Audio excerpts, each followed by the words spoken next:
Salam luar biasa dahsyat. Coba periksa dompet kamu. Apakah kamu merasa masyarakat sedang tercekik utang? Kenyataannya, data nasional membuktikan porsi cicilan utang masyarakat justru menyusut drastis ke angka 9,7%. Hebatnya lagi, prioritas mereka bergeser ke arah yang aman karena porsi tabungan justru meledak menjadi 18,2%.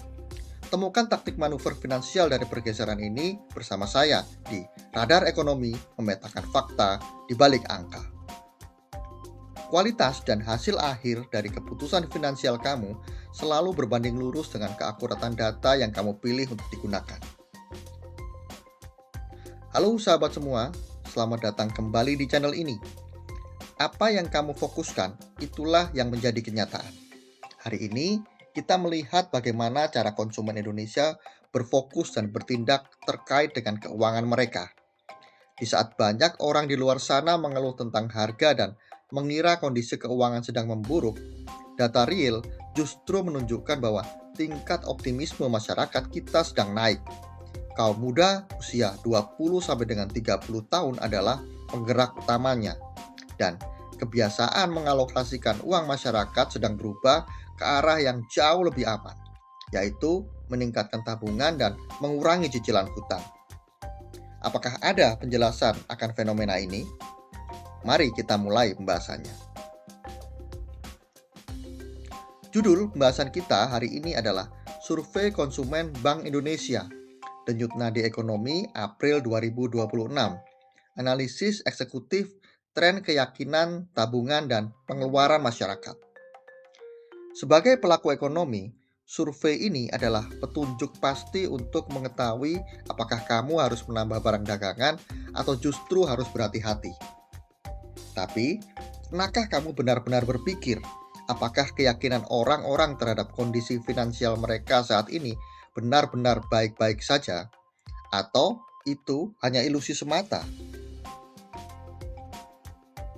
Ada sebuah pertanyaan besar. Di tengah dinamika ekonomi awal tahun 2026, apakah daya beli dan keyakinan konsumen Indonesia mulai goyah? Kita bisa melihat bahwa apa yang tampak di permukaan seringkali bukan kenyataan keseluruhan.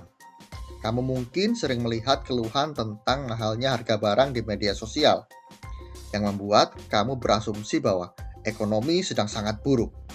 Tetapi, apakah keluhan di internet ini mewakili keseluruhan populasi? Atau hanya algoritma yang menampilkan apa yang paling sering memicu reaksi kamu? Hal ini mengajak kita untuk mempertanyakan ulang asumsi-asumsi negatif tersebut. Jika kita tidak bisa begitu saja mempercayai persepsi negatif yang tersebar secara acak, lalu kemana kita harus melihat pembuktian angka nyatanya yang tidak bisa dimanipulasi oleh opini? Kita membahas alasan mengapa indikator keyakinan konsumen sangat menentukan aktivitas bisnis nasional. Keyakinan di sini secara langsung menentukan 3 tindakan nyata. Pertama, konsumsi atau pengeluaran harian yang mempengaruhi industri retail. Kedua, tabungan yang mempengaruhi seberapa banyak uang tunai yang ada di bank.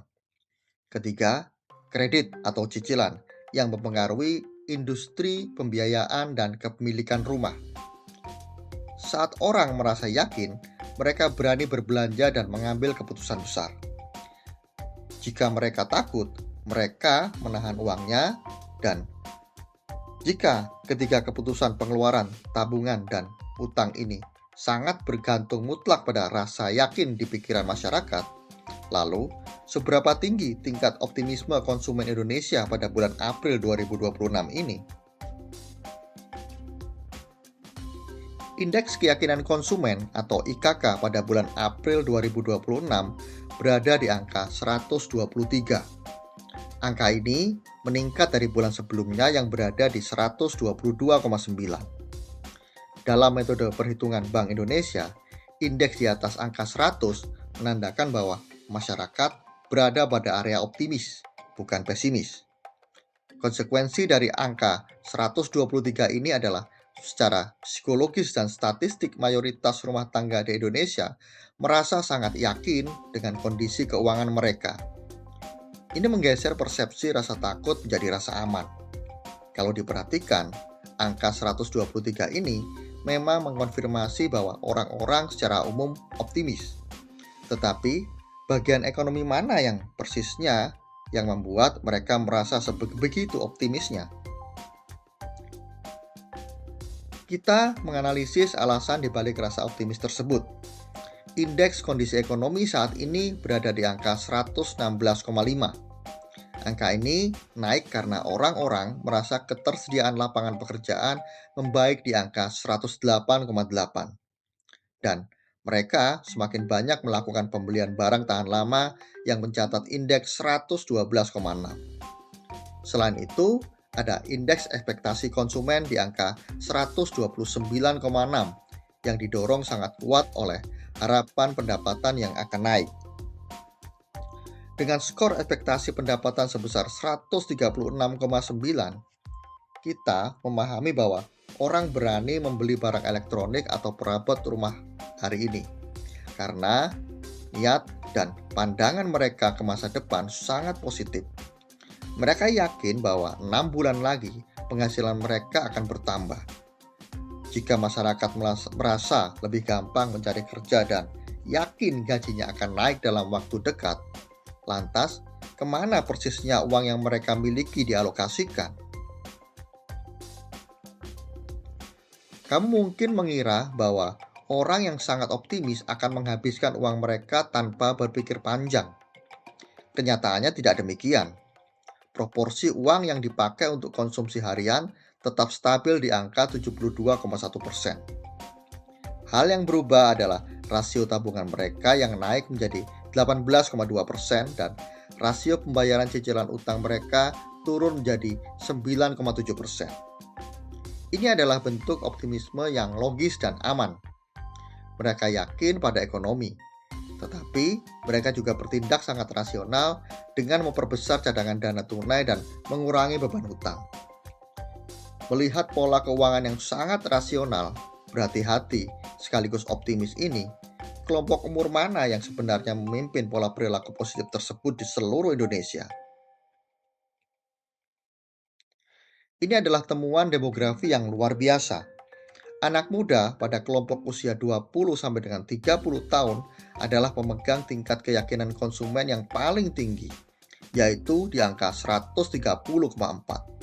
Lebih dari itu, indeks persepsi penghasilan saat ini dari kelompok usia tersebut adalah yang paling tinggi di angka 137,6.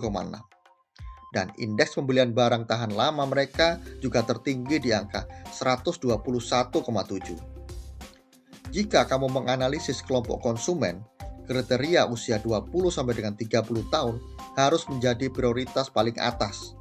Karena merekalah yang saat ini memiliki daya beli dan optimisme paling tinggi. Dengan mengetahui bahwa anak muda berusia 20 sampai dengan 30 tahun adalah penggerak pengeluaran terbesar dan paling optimis saat ini, taktik apa yang harus dilakukan atau dieksekusi oleh para pemegang keputusan bisnis? Terdapat 3 tindakan spesifik yang bisa dilakukan berdasarkan data tadi. Jika saya adalah pemilik bisnis, hal pertama yang akan saya lakukan adalah memastikan stok barang tahan lama saya tersedia secara penuh, karena minat belinya sedang tinggi. Kedua, saya akan mengalokasikan anggaran pemasaran saya secara langsung kepada kelompok demografi usia 20 sampai dengan 30 tahun. Ketiga, jika saya bekerja di sektor perbankan atau investasi, saya akan segera menawarkan produk tabungan berjangka atau investasi rendah risiko. Mengingat porsi uang masyarakat yang dialokasikan untuk menabung sedang meningkat sangat pesat. Jadi, setelah kita melihat semua data angka, perilaku, dan strategi taktis ini, kesimpulan apa yang bisa diambil? Kesimpulannya adalah angka indeks konsumen keseluruhan ada di 123 yang menandakan optimisme.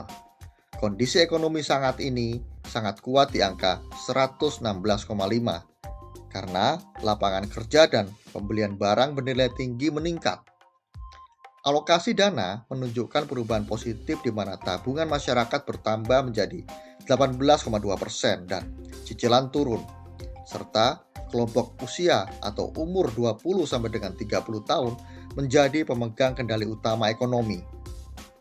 Fakta data resmi menyatakan bahwa aktivitas ekonomi dan keyakinan masyarakat Indonesia di bulan April 2026 sangat tangguh, sangat optimis, dan terarah dengan rasional. Bertindak berdasarkan data nyata, bukan sekedar perasaan atau opini orang lain, itu adalah hal yang tepat. Jika analisis ini membantu kamu melihat pola ekonomi secara lebih jelas dan objektif, ingat untuk menekan tombol like. Bagikan video ini kepada teman-teman kamu atau rekan kerja kamu agar mereka juga bisa menyusun taktik bisnis yang berbasis dengan data.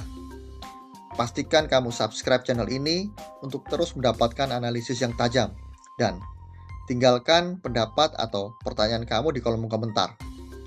Terima kasih sudah menonton dan sampai jumpa di video berikutnya.